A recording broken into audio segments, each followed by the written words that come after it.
পরিবেশ রক্ষায় বাংলাদেশের নতুন পদক্ষেপগুলো কি ব্যর্থ হবে?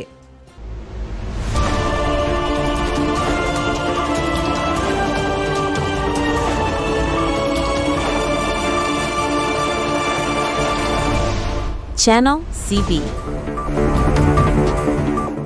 ঢাকার বাতাসে প্রতি ঘন্টায় 4 জন মানুষ মারা যাচ্ছে। সরকার বলছে এবার কঠিন ব্যবস্থা নিব, কিন্তু গত 20 বছরে আইন আর জরিমানা দুটোই বেড়েছে, আর তার সাথে পাল্লা দিয়ে দূষণ বেড়েছে 3 গুণ। তাহলে এবার কি সত্যিই কিছু বদলাবে? বিশ্বব্যাংকের মতে শুধু 2023 সালে দূষণের কারণে মারা গেছে 80,000 মানুষ। শিশুদের ফুসফুস বাঁচাতে ঢাকার কিছু স্কুলকে বাড়তি ছুটিও দিতে হচ্ছে। একসময়ের নদী বুড়িগঙ্গা এখন অক্সিজেন শূন্য, কার্যত মৃত।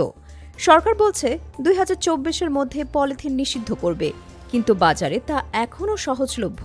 2002 সাল থেকে পলিথিন, প্লাস্টিক, ইটভাটা আর শব্দ দূষণ নিয়ে কত আইন হলো, কিন্তু লাভ কি? জরিমানা এত কম যে শিল্পপতিরা সহজেই আইন ভাঙেন। এর সাথে আছে প্রয়োগকারী সংস্থার দুর্নীতি আর সাধারণ মানুষের অসচেতনতা, ফলে ব্যর্থতারই পুনরাবৃত্তি ঘটছে। এবার 4টি নতুন ঘোষণা এসেছে। 1. একবার ব্যবহারযোগ্য সব ধরনের প্লাস্টিক পণ্য উৎপাদন ও বিক্রি নিষিদ্ধ। 2. ইটভাটায় আধুনিক প্রযুক্তি ব্যবহার বাধ্যতামূলক, না মানলে কঠোর ব্যবস্থা। 3. ধোঁয়া কমাতে বৈদ্যুতিক গাড়ির জন্য সরকারি ভর্তুকি। 4. পরিবেশ বান্ধব প্রকল্পে বিদেশি বিনিয়োগ টানতে সবুজ বন্ড চালু।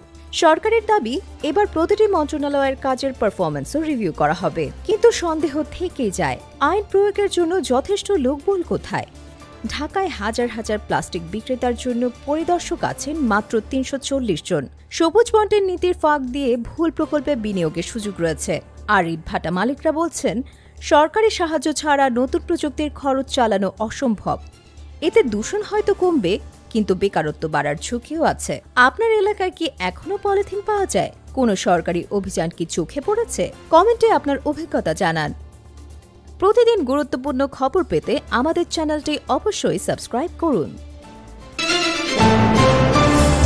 Subscribe now for daily news and updates.